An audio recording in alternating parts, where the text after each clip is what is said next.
더불어민주당 윤관석 수석대변인입니다. 브리핑하도록 하겠습니다. 황교안 권한대행의 이해할 수 없는 신년 기자회견, 왜 했고 무엇을 말하려고 했는지 수상합니다. 황교안 권한대행의 신년 기자회견은 말만 번들어했지 아무런 내용도 없었습니다. 한마디로 빛 좋은 개살구, 속빈 강정 같은 회견이었습니다. 대책으로 내놓은 것은 정책 목표에 가까운 하나만한 내용이었습니다. 노력하겠다, 힘쓰겠다는 말만 계속 되풀이했습니다. 황교안 권한대행이 내놓은 대책이라는 것은 평가할 가치가 특별히 찾기 어렵습니다. 오히려 도대체 이런 부실한 기자회견을 왜 했는지 의문스럽습니다. 악화되는 민생 경제와 험난한 파고가 예상되는 경제 환경에 대한 국민 불안을 덜어내기 위한 것으로 평가하기엔 아무런 대책도 희망도 찾기 어려웠습니다. 무엇보다 국회 탄핵 가결로 대통령이 직무 정지된 상황에서 그 직무를 대행하는 국무총리가 신년 기자회견을 하는 것이 적절한지도 의문스럽습니다. 황교안 권한대행이 대통령 기분이라도 내고 싶었던 것은 아닌지 의문스럽습니다. 특히 국론 분열을 운운하며 극단적 대립을 지향해야 한다고 국민을 훈계한 것은 정말 자신의 신분을 착각하고 있는 것은 아닌지 개탄스럽습니다. 황 대행은 직무를 대신하고 있는 것이지 권한을 대신한 것이 아니라는 점을 명심해야 합니다. 어제 세력 헌정사상 최초로 현직 장관이 구속되었습니다. 그러나 황교안 권한대행은 신년 기자회견에서 송구스럽다는 말을 하지 않았습니다. 사태가 이렇게 될 동안 황교안 권한대행은 무엇을 했습니까? 특검 수사 상황을 언론을 통해서도 봤다면 진작 사표를 제출하도록 지시했어야 합니다. 그래서 할 말이 없었는지 모르겠습니다. 또 조윤선 장관의 빈자리를 자신이 차관급으로 첫 번째 임명한 송수근 문체부 제2차관이 대행하기로 했습니다. 블랙리스트로 특감의 수사까지 받았던 송수근 차관을 문체부 직무대행으로 임명하는 것이 과연 적합합니까? 황교안 권한대행이 권한 범위에 대한 세세한 규정이 없다는 이유로 자신이 본분이 무엇인지 착각하고 있는 것 같습니다. 정신 차리시기 바랍니다. 황교안 권한대행은 부디 자중하고 AI 사태의 종식과 인생경제 회복, 경제 환경 변화 등 자신에 맡겨진 책무에 전력하기 바랍니다. 블랙리스트 최종 보고, 박근혜 대통령에 대한 특검의 직접 조사가 시급합니다. 김종덕 전 문체부 장관이 박근혜 대통령에게 블랙리스트 진행 상황을 주기적으로 대면 보고했다는 놀라운 증언이 나왔습니다. 특검팀은 블랙리스트 작성에 관한 대통령 현안 보고 자료를 만들었다는 진술을 확보해 조사 중인 것으로 알려졌습니다.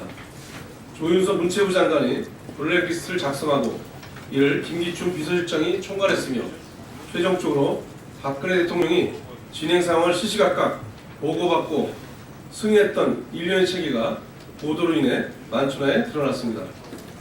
데스노트 블랙리스트를 만들어 돈줄을 막는 월권을 행사하며 문화예술계 전반을 제 입맛에 따라 길들이려 했던 장본인이 다름 아닌 박근혜 대통령이었다면 참으로 기가 막힐 따름입니다.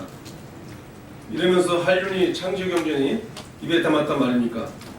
박근혜 대통령이 국정 4대 지표로 내세웠던 문화융성은 도대체 무엇이란 말입니까? 대통령이란 사람이 문화예술계의 다양성을 고사시키고 사상과 표현의 자유를 무너뜨리려 했다니 이제 이게 21세기 민주주의 국가에서 과연 있을 수 있는 일인지 되묻고 싶습니다. 이렇게 진실이 밝혀지는데도 블랙리스트는 전혀 모른다, 허위보도와 여론 조작에 법적 대응을 하겠다는 으름장이 나오고 있습니다. 대체 박근혜 대통령의 죄목과 거짓말의 끝은 어디입니까? 정말 무한도전 뻔무치한 대통령이 아닐 수 없습니다. 이로써 청와대 압수수색과 대통령의 대면 조사는 필수가 되었습니다. 특검은 청와대 압수수색과 대통령 대면 조사를 통해 하루빨리 블랙리스트의 진실과 국정농단의 실체를 밝혀야 합니다. 특검의 차질 없는 수사 진행으로 박근혜 대통령을 비롯한 모든 책임자들의 죗값을 낱낱이 물을 것을 재차 촉구합니다. 반기문 전 총장은 대권으로 가려면 국민검증은 피할 길 없다는 점을 똑똑히 명심하기 바랍니다. 미국 검찰이 법무부에 반기문 전 유엔 사무총장의 동생 반기상 씨를 체포해 압송해달라고 요청했습니다. 그러나 반 전 총장은 동생의 범죄 혐의에 대해 몰랐다는 말만 하고 있습니다. 동생의 일이기도 하고 또 송환정 경남기업 회장의 관계를 생각하면 동생의 범죄 혐의를 과연 몰랐을지 이해하기 어렵습니다. 더욱이 형의 이름을 팔아 사기 행각을 벌였다는 의혹도 큽니다. 반 전 총장이 정말 몰랐다면 신적 관리에 실패한 것이고 알았다면 이를 방지한 것인 만큼 몰랐다는 말 한마디로 어물쩍 넘어갈 수 있는 문제가 아닙니다. 반 전 총장이 모르쇠로 박근혜 대통령식 유치에 따른 화법으로 일관하는 것은 의혹에 대한 검증을 회피하려는 비겁한 꼼수로 국민이 용납하지 않을 것입니다. 반기문 전 총장의 행보도 연일 정당과 정파를 불문하고 정치권 인사들을 좌충우돌 다방면으로 쫓아가고 있습니다. 한울탈이 한 테이블에 모이기 불가능한 사람들을 이리저리 만나는 것은 새 불리기에만 집착하는 행보입니다. 도대체 반기문 전 총장의 가치나 미래 비전은 무엇이고 함께할 적합한 세력은 누구인지 도무지 알 수가 없습니다. 선거에 쓸 돈이 부족하면 정당에 입당하고 당선을 위해서라면 이합 집산이라도 하겠다는 것이 반 전 총장이 주장하는 정치 교체입니까? 도대체 반 전 총장의 정치 교체의 내용이 오리무중입니다. 반 전 총장은 출마 자격부터 논란이 대상입니다. 선관위의 유권 해석을 두고도 말이 많습니다. 이런 상황에서 국민 검증마저 편편히 한다면 국민은 반 전 총장의 후보 자격을 문제 삼을 것입니다. 반 전 총장은 자신과 가족의 의혹, 자신의 정책 가치와 미래 비전에 대해 정치교체의 내용과 어떤 세력과 함께할 것인지에 대해 국민들에게 소상하게 해명하고 설명해야 할 것입니다. 이상입니다. 잠깐만 하나 더 있습니다. 트럼프 리스크에 대해서 말씀 올리겠습니다. 마지막입니다. 미국 우선주의를 주창하는 트럼프 미 대통령이 취임하면서 우리 경제에 미칠 파장에 대한 우려가 높아지고 있습니다. 먼저 트럼프 대통령이 환태평양 경제 동반자 협정 탈퇴와 북미 자유무역협정 재협상을 공언하면서 보호무역주의 바람이 거세질 전망입니다. 그동안 우리 정부가 추진해왔던 자유무역주의는 크게 후퇴할 수밖에 없고 미국과의 교역에 있어서도 많은 어려움이 노정될 것입니다. 또한 중국을 최우선 보호무역 대상 국가로 지정하면서 미국과 중국의 무역전쟁이 현실화되는 것도 우리에게는 큰 부담입니다.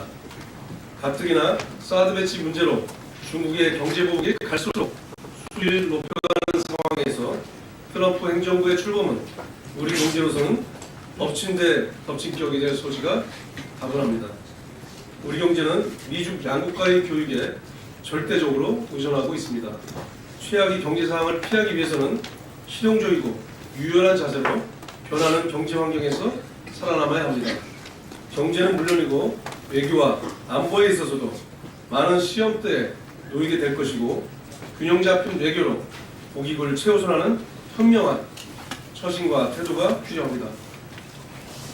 황교안 권한대행에게 험난한 변화가 예상되는 교역 환경에서 어떻게 트럼프 리스크와 사드 리스크를 슬기롭게 헤쳐나갈 것인지 정부의 대응책을 진지하게 묻습니다. 이상입니다. 고맙습니다.